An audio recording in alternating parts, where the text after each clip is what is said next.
So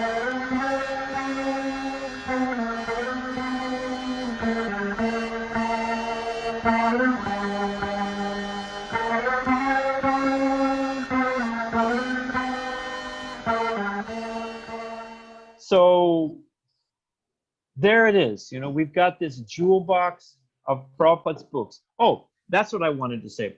Prabhupada said it's like a sugar, Bhagavatam. You know, Prabhupada would say these blissful statements. He'd say, Bhagavatam is like a sugar tree. Somebody can get me the name. I'm a gardener. I like to grow. There's a tree in India, and the colloquial name, or the vernacular it's called a sugar tree. And Prabhupada said this tree, whether you taste the roots, the bark, the leaves, the twigs, they're all sweet. Any part of the tree is sweet. Prabhupada said the Bhagavatam is like a sugar tree. Any part you taste is sweet. You have some people that are deep philosophers. They like to go to the philosophy section of Bhagavatam. Fine, have at it. There are other people.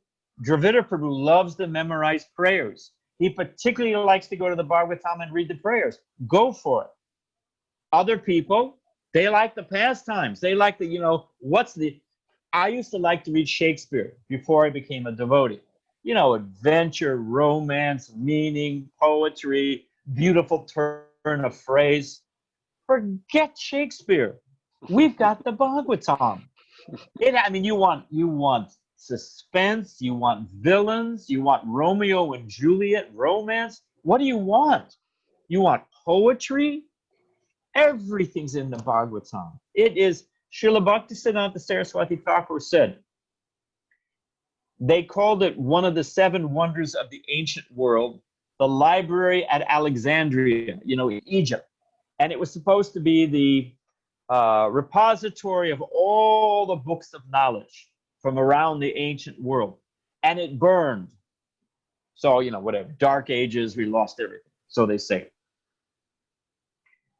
Srila Bhaktisiddhanta Saraswati Thakur said, just as we're not against book burning, don't get me wrong, but just as all the libraries, all the books in the Library of Alexandria were lost, if all the books of the world were lost and Bhagavatam remained, not one thing would be lost. Everything's in Bhagavatam. It's great, isn't it? Everything's in the Bhagavatam. So don't get hung up on when or how or what. Read the Bhagavatam any way you like to read the Bhagavatam, or Chaitanya Charitamrita. I'm particularly fond of reading Madhya Lila. I love Lord Chaitanya's trip in South India. I'm just there, and Lord Chaitanya coming to Vrindavan. I don't know, it just resonates with me. I like those. I like that. What is it? There's that the Buddhist, and they tried to serve Lord Chaitanya the bogus prasadam, and the eagle came in and boom, dropped it on his head.